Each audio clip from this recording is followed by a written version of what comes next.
Hi friends, welcome to my blog.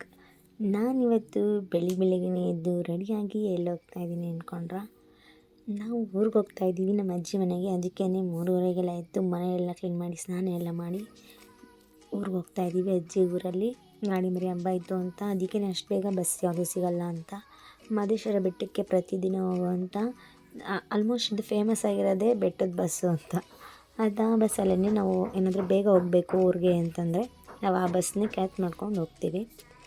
ಅಂದರೆ ಇವತ್ತು ಸ್ವಲ್ಪ ಏನೋ ಬಸ್ ಪ್ರಾಬ್ಲಮ್ ಇತ್ತು ಅಂತ ಸ್ವಲ್ಪ 1 ಅವರ್ ಲೇಟ್ ಆಯಿತು. ಆಮೇಲೆ ಹೆಂಗೋ ನಿಧಾನಕ್ಕೆ ಹೋಗಿ ಅಲ್ಲಿ ಸೇತುವೆ ಹತ್ರ ಹಿಡ್ಕೊಂಡ್ವಿ. ನಮ್ಮ ಅಪ್ಪ ಅವ್ರು ಬರ್ತೀವಿ ಅಂತ ಹೇಳಿದ್ರು ಕರ್ಕೊಂಡು ಹೋಗೋದಕ್ಕೆ.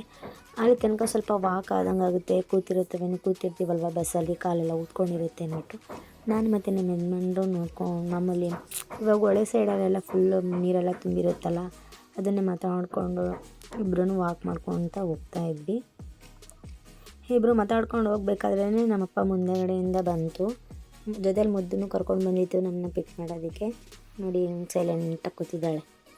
ಮುದ್ದು ನಾನು ಆಲ್ಮೋಸ್ಟ್ ಊರಿಗೆ ಹೋಗಬೇಕು ಅಂತ ಅನ್ಸೋದೇನೆ ಮುದ್ದು ನೋಡೋದಕ್ಕೆ, ಯಾಕಂದರೆ ತುಂಬ ದಿನ ಆಗಿತ್ತು ಹೋಗಿರಲಿಲ್ಲ ಅಂದ್ಬಿಟ್ಟು. ಅದಕ್ಕೆ ಈ ಸತಿ ಮುದ್ದು ನೋಡೋಣ, ಹಾಗೆಯೇ ಊರಿಗೂ ಹೋಗಿರಲಿಲ್ಲ, ಒಂದು 4-5 ತಿಂಗಳ ಮೇಲಾಗಿತ್ತು ಅಂತ ಹೋಗಿದ್ದೆ. ನೋಡಿ ಹೋದ ತಕ್ಷಣ ಮುದ್ದು ಆಟ ನೋಡ್ಕೊಂಡೇ ಹೆಂಗೋ ಟೈಮ್ ಪಾಸ್ ಆಗಿಬಿಡುತ್ತೆ. ಆಗ ಹೋಗ್ಮೇಲೆ ತಿಂಡಿ ಮಾಡಿದರು, ಅದನ್ನೆಲ್ಲ ತಿಂದ್ಕೊಂಡು ನೋಡಿ ನಮ್ಮ ಅವ್ವ ಇದ್ಬಿಟ್ರೆ ನಮ್ಮ ಮುದ್ದಿಗೆ ಅವ್ರ ಮಮ್ಮಿನೂ ಬೇಡ, ಅವ್ರ ಅಪ್ಪನೂ ಬೇಡ, ಆ ಥರ ಅವಳು. ಯಾವಾಗಲೂ ನಮ್ಮ ಅವ್ವನ ಅವ್ವ ತಾತ ಅಂದ್ಕೊಂಡು, ನಮ್ಮ ಅಪ್ಪನ ತಾತ ಅಂದ್ಕೊಂಡು ಅವರಿಬ್ಬರು ಬಿಟ್ಟರೆ ಇನ್ಯಾರೂ ಬೇಡ, ಆಟ ಆಡ್ಕೊಂಡಿರ್ತಾಳೆ. ಹಾಗೆಯೇ ಅವರಪ್ಪ ಕೆಲ್ಸಕ್ಕೆ ಹೋಗೋ ರೆಡಿ ಆಯ್ತಾಯಿದ್ದ, ಅಂದರೆ ನಮ್ಮ ಅಣ್ಣ ಕೆಲ್ಸಕ್ಕೆ ಹೋಗಕ್ಕೆ ರೆಡಿ ಆಗ್ತಾಯಿದ್ರು. ಅದಕ್ಕೇ ರೇಗಿಸ್ತಾಯಿದ್ರು ಹಂಗೆ ಹಿಂಗೆ ಅಂದ್ಕೊಂಡು. ಆಮೇಲೆ ಅವಳನ್ನು ಸುಮ್ಮನೆ ನಿಂತಿದ್ಲು. ಆಮೇಲೆ ಬಾಯ್ ಮಾಡು ಅಂತಿದ್ದೆ ನಮ್ಮಣ್ಣ. ಊರಿಗೆ ಹೋಗ್ತಾನೆ, ನಾನು ಬೂಗ್ ಹೋಯ್ತಾ ಇದೆಯಾ ನಾನು ಬಿಟ್ಬಿಟ್ಟು ಅಂದ್ಬಿಟ್ಟು ಅಳ್ತಾಯಿದ್ಲು. ಬಾಯ್ ಮಾಡ್ತಾ ಇರಲಿಲ್ಲ. ಫೈನಲ್ಲಾಗಿ ಆಮೇಲೆ ಬಾಯ್ ಮಾಡಿ ಅವಳ ಮಗಳಿಗೆ ಬಾಯ್ ಮಾಡಿಬಿಟ್ಟು ನಮ್ಮಣ್ಣ ಡ್ಯೂಟಿಗೆ ಅಂತ ಹೊರತು. ಆದರೆ ಅವ್ರಿಗೆ ಲೀವ್ ಕೊಡಲಿಲ್ಲ ಅಂದ್ಬಿಟ್ಟು ಲೀವ್ ಹಾಕಲಿಲ್ಲ ಅವರು. ನಾವೆಲ್ಲ ಇದ್ದೀವಿ ಲೀವ್ ಹಾಕು ಅಂದರೆ ಅದರಲ್ಲಿ ಲೀವ್ ಕೊಟ್ಟಿಲ್ಲ ಅಂದ್ಬಿಟ್ಟು ಹಾಕಲಿಲ್ಲ.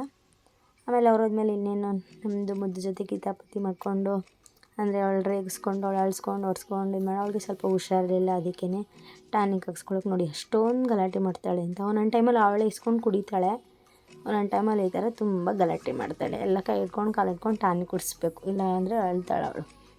ಟಾನಿಕ್ಕೆಲ್ಲ ಕುಡಿಸಿ ನೋಡಿ ಅವ್ರ ಮಾವ ಮುಜ್ಜು ಜೊತೆ ಆಟ ಆಡ್ತಾ ಇರೋದಿದ್ದು.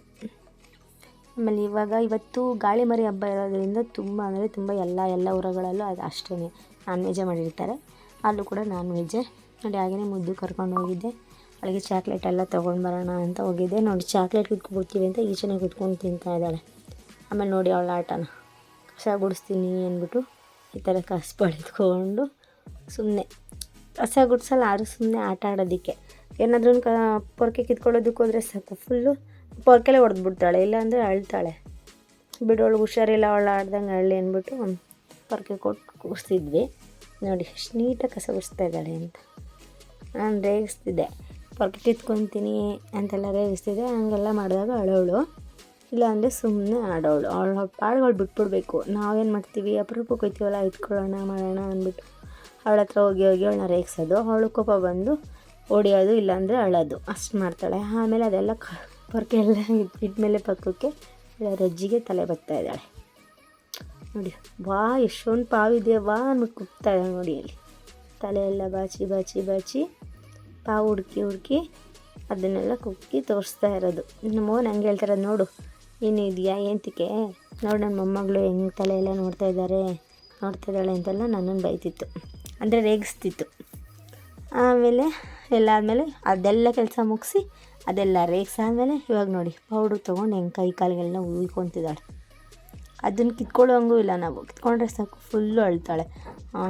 ಅಳೋದು ನಿಲ್ಲಿಸೋದೇ ಇಲ್ಲ, ಫುಲ್ಲು ಉಸಿರು ಹಿಡ್ಕೊಳ್ಳೋ ಮಟ್ಟಿಗೆ ಅಳ್ತಾಳೆ. ಅದಕ್ಕೇ ಸುಮ್ಮನೆ ಏನೋ ಮಾಡ್ಕೊಳ್ಳಿ ಬಿಡು ಅಂದ್ಬಿಟ್ಟು ಅವಳಿಗೆ ಒಂದು ಪೌಡ್ರ್ ಕೊಟ್ಬಿಟ್ಟು ಸುಮ್ಮನೆ ಆದ್ವಿ. ಆಮೇಲೆ ಹೋಗಿ ಅವಳಿಗೆ ಸ್ನಾನ ಎಲ್ಲ ಮಾಡಿಸ್ಕೊಂಡು ಬಂದ್ವಿ. ಅಂದರೆ ನಾನೇ ಈ ಸತಿ ಸ್ನಾನ ಮಾಡಿಸ್ದೆ. ಆವಾಗೆಲ್ಲ ನಮಗೆ ಸ್ನಾನ ಮಾಡಿಸಿದಾಗ ಬಟ್ಟೆ ಇಕ್ಬೇಕಾದ್ರೆ ಬಟ್ ಅಂತ ಇದ್ದರು. ಇವಾಗೇನೋ ಕೆಲವು ಮಕ್ಕಳು ಅದನ್ನೆಲ್ಲ ಅಭ್ಯಾಸ ಮಾಡ್ಕೊಂಡಿಲ್ಲ. ಇವಾಗ ನೋಡಿ ಅವ್ರ ಮಮ್ಮಿ ಅಂತ ಇಲ್ಲ ಅಂತ ಅವಳೇ ಅನ್ಕೊತಾ ಇದ್ದಾಳೆ, ಬಟ್ ಅಂತ ಅವಳೇ ಅನ್ಕೊತಾ ಇದ್ದಾಳೆ. ಆಮೇಲೆ ಏನಾದರೂ ವೀಡಿಯೋ ಮಾಡ್ತಿದ್ದೀನಿ ಅಂತ ಗೊತ್ತಾಗ್ಬಿಟ್ರೆ ಸಾಕು ನಂಗೆ ಹೊಡಿತಾಳೆ, ಫೋನ್ಗೆ ಹೊಡಿಯೋಕೆ ಬರ್ತಾಳೆ, ಫೋನ್ ಎತ್ಕೋ ಕಡೆ ಅಂತ. ಇದೇ ನೋಡಿ ನಾನು ಓದಿರೋ ಸ್ಕೂಲು, ಅಲ್ಲೇ ನಾನು ಓದಿದ್ದು. ಅಲ್ಲ ಹೋಗಿ ಬಂದಮೇಲೆ ಅಡುಗೆ ಎಲ್ಲ ಮಾಡಿದ್ರು, ಊಟ ಎಲ್ಲ ಮಾಡಿಕೊಂಡು ನಮ್ಮಕ್ಕ ಕೆಲ್ಸಕ್ಕೆ ಹೋಗಿತ್ತು. ಸಂಜೆ ಮೇಲೆ ಬಂದರು. ನಾವೆಲ್ಲರೂ ಸ್ವಲ್ಪ ಹೊರಗಡೆ ಕೆಲಸ ಇತ್ತು, ಅಂಗಡಿಗೆ ಹೋಗಬೇಕಾಗಿತ್ತು, ಅಲ್ಲಿಗೆ ಹೋಗೋಣ ಅಂತ ಹೋದ್ವಿ. ಯಾಕಂದರೆ ಸ್ವಲ್ಪ ಕರಿಮಣಿ ಎಲ್ಲ ಪುಣ್ಸೋದಿತ್ತು, ಅದನ್ನು ತೊಗೋಬೇಕಿತ್ತು ಅಂಗಡೀಲಿ. ಫಸ್ಟ್ ಟೈಮ್ ಇದನ್ನು ಹಾಕ್ಕೊತಾ ಇದ್ದಿದ್ದು, ಯಾಕಂದರೆ ಚೈನ್ ಹಾಕ್ಕೊಂಡಿದ್ದೆ, ಅದಕ್ಕೆ ಬೇಡ ಇವಾಗ ಕರಿಮಣಿ ಹಾಕ್ಸ್ಕೊಳ್ಳೋಣ ಅಂತ ಅಂದ್ಬಿಟ್ಟು ಅದನ್ನು ಹೋಗ್ಬಿಟ್ಟು ತಗೊಳ್ಳೋಣ ಅಂತ ಹೋದ್ವಿ. ಇವಾಗ ನೋಡಿ, ನಮ್ಮ ಅವನ ಮಗ ಅವ್ನು ಕೂಡಿಟ್ಟಿರೋ ಕಾಸಲ್ಲಿ ನಮ್ಮ ಮುದ್ದಿಗೆ ಬಳೆ ತೊಗೊಂಡಿರೋದು, ಅವನೇ ತೊಗೊಂಡಿದ್ದು, ನಾವ್ಯಾರು ಕಾಸು ಕೊಟ್ಟಿಲ್ಲ. ಹಾಗೆ ಸ್ವಲ್ಪ ಲೈನಿಂಗ್ ಬಟ್ಟೆ ಎಲ್ಲ ಬೇಕಿತ್ತು, ನಮ್ಮ ಅಕ್ಕ ಸ್ವಲ್ಪ ಬಟ್ಟೆ ಹೊಲಿಯೋದಕ್ಕೆ ತೊಗೊಳ್ತಾಯಿದ್ರು. ಅದನ್ನೆಲ್ಲ ತೊಗೊಂಡು ಇದೆ ನೋಡಿ ಸಿದ್ದಪ್ಪಾಜಿ ದೇವಸ್ಥಾನ, ಅದೆಲ್ಲ ನೋಡಿಕೊಂಡು ಮನೆ ಕಡೆ ಬಂದು ನಿದ್ದೆ ಮಾಡಿ ಎಲ್ಲ ರೆಸ್ಟ್ ಎಲ್ಲ ಮಾಡಿದ್ವಿ. ಆಮೇಲೆ ಬೆಳಗ್ಗೆ ಎದ್ದ ತಕ್ಷಣ ನೋಡಿ ಮುದ್ದು ಬ್ರೆಡ್ ತಿನ್ಕೊಂಡು ಇವಾಗ ಬರಿತಾ ಇದ್ದಾಳೆ. ಮುಂದೆ ಹೇಗೆ ಓದ್ತಾಳೆ ಏನೋ ಗೊತ್ತಿಲ್ಲ. ಈಗಂತೂ ನೋಡಿ ಎಷ್ಟು ನೀಟಾಗಿ ಪೆನ್ ಹಿಡ್ಕೊತಾಳೆ. ನಮಗೂ ಒಂದೊಂದ್ಸಲ ನೀಟಾಗಿ ಇಟ್ಕೊಳ್ಳೋಕೆ ಬರೋಲ್ಲ ಅಂದ್ಕೊತೀವಿ, ನಾವು ಚಿಕ್ಕ ವಯಸ್ಸಲ್ಲಿದ್ದಾಗ ಆ ಥರ ಇಟ್ಕೊತಿರ್ಲಿಲ್ಲ. ಇವಾಗ ನೋಡಿ ಅವಳು ಎಷ್ಟು ನೀಟಾಗಿ ಬೆರಳಲ್ಲಿ ಪೆನ್ನೆಲ್ಲ ಇಟ್ಕೊಂಡು ಬರಿತಾಳೆ, ಹೇಳ್ತಾಳೆ ಆ ಈ 1 2 3 ಎಲ್ಲ ಹೇಳ್ತಾಳೆ. ಹಾಗೆ ಅದೆಲ್ಲ ಮುಗಿಸಿದ್ಮೇಲೆ ನಮ್ಮಮ್ಮ ಏನೋ ಹೋಗ್ತಾಯಿದ್ರು ಜೆರಾಕ್ಸ್ ಎಲ್ಲ. ಆವಾಗ ನಾನು ಸ್ವಲ್ಪ ಅಂದರೆ ನಂದು ಓದಿದ್ನಲ್ಲ ಅದು ಸರ್ಟಿಫಿಕೇಟ್ದು, ಆಮೇಲೆ ಎಕ್ಸಾಮ್ ಬರೆದಿದ್ನಲ್ಲ ಅವಾಗೆಲ್ಲ ಪ್ರೈಸೆಲ್ಲ ಬಂದಿತ್ತಲ್ಲ ಅದೆಲ್ಲ ಸಿಕ್ತು. ಆವಾಗ ಕಬಡ್ಡಿ ಆಡ್ತಿದ್ವಿ, ಕಬಡ್ಡಿಲಿ ಫಸ್ಟ್ ಪ್ರೈಸ್ ಬಂದಿತ್ತು, ಅದೆಲ್ಲ ಸಿಕ್ತು. ಅದನ್ನೆಲ್ಲ ನೋಡಿಕೊಂಡು ಕೂತಿದ್ವಿ. ಅಷ್ಟರಲ್ಲೇ ನಮ್ಮ ಅಜ್ಜಿಯವ್ರ ಮನೆ ಹತ್ರನೇ ನವಿಲು ಬಂದುಬಿಟ್ಟಿತ್ತು. ಹಾಗೆ ಮುದ್ದುಗೂ ತೋರಿಸ್ಕೊಂಡು ಇಬ್ಬರು ಎಲ್ಲರೂ ಮನೆಯವರೆಲ್ಲ ಸುಮ್ಮನೆ ಮಾತಾಡಿಕೊಂಡು ಆವತ್ತಿನ ದಿನನ ಮುಗ್ದೈತಿ. ಎಷ್ಟು ಬೇಗ ಮುಗೀತು 2 ದಿನ ಅಂತಲೇ ಗೊತ್ತಾಗಿಲ್ಲ. ಆಗಲೇ ಬೆಂಗಳೂರಿಗೆ ಹೊರಡೋ ಸಮಯ ಬಂದೇ ಬಿಡ್ತು. ಅದೇ ಎಲ್ಲರೂ ಮಲಗಿದ್ರು, ಮುದ್ದೂ ಮಲಗಿದ್ರು. ನಾನು ಮುದ್ದುಗೆ ಏಳಿಸ್ಬಿಟ್ಟು ಕಿಟ್ಲೆ ಮಾಡ್ಬಿಟ್ಟು ಬಂದ್ರೇ ಸಮಾಧಾನ ಆಗೋದು. ಅದಕ್ಕೆ ಮುದ್ದೆ ಹೋಗ್ತಾ ಇದ್ದೀವಿ ಅಂದ್ಬಿಟ್ಟು ಅವಳು ಎದ್ದೇಳಿಲ್ಲ ಅಂದರು, ನಾನೇ ಬಲವಂತದಿಂದ ಏಳಿಸ್ದೆ. ಹಾಗೆ ನಮ್ಮ ಅವನ ಮಗ ಬಳೆ ತೊಗೊಂಡಿದ್ನಲ್ಲ ಅದು ನೋಡಿ ಕೈಗೆ ಅವನೇ ತೋರಿಸೇ ಬಿಟ್ಟಿದ್ದಾನೆ.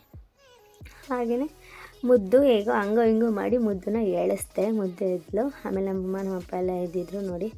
ಮುದ್ದು ಆವಾಗ ನಿದ್ದೆಗಣ್ಣಲ್ವಾ, ಅದಕ್ಕೆ ಏನು ಮಾತಾಡ್ತೀವಿ ಅಂತ ಇದ್ಲು ಅಷ್ಟೇ, ಅದು ಬಿಟ್ಟು ಏನೂ ಮಾತಿಲ್ಲ. ಆಮೇಲೆ ನಾವು ಫುಲ್ಲು ಅಂದರೆ 3:30 4 ಗಂಟೆಗೆ ಹೊಡ್ತಿದ್ವಲ್ಲ, ಅದಕ್ಕೆ ನೀವು ನಡ್ಕೊಂಡು ಹೋಗಬೇಡಿ, ಬಸ್ ಸ್ಟ್ಯಾಂಡ್ಗೆ ಅಣ್ಣನ ಹತ್ರ ಬಿಡಿಸ್ಕೊಳ್ಳಿ ಅಂತ ಅಂತು ನಮ್ಮಪ್ಪ. ಸರಿ ಅಂದ್ಬಿಟ್ಟು ನಮ್ಮ ಅಣ್ಣ ಬಸ್ ಸ್ಟ್ಯಾಂಡ್ಗೆ ನನ್ನ ಬಿಡೋದಕ್ಕೆ, ನನ್ನ ಮತ್ತು ನಮ್ಮ ಯಜಮಾನರನ್ನ ಬಸ್ ಸ್ಟ್ಯಾಂಡಿಗೆ ಬಿಡೋದಕ್ಕೆ ಬಂತು. ಈ 2 ದಿನ ಹೇಗೆ ಕಳೀತು ಅಂತಲೇ ಗೊತ್ತಾಗಿಲ್ಲ ನನಗಂತೂ. ಒಂದು ಕಡೆ ಖುಷಿನೂ ಆಗ್ತಿದೆ, ಒಂದು ಕಡೆ ಬೇಜಾರು ಆಗ್ತಿದೆ, ಎಷ್ಟು ಬೇಗ 2 ದಿನ ಆಗೋಯಿತು ಅಂತ.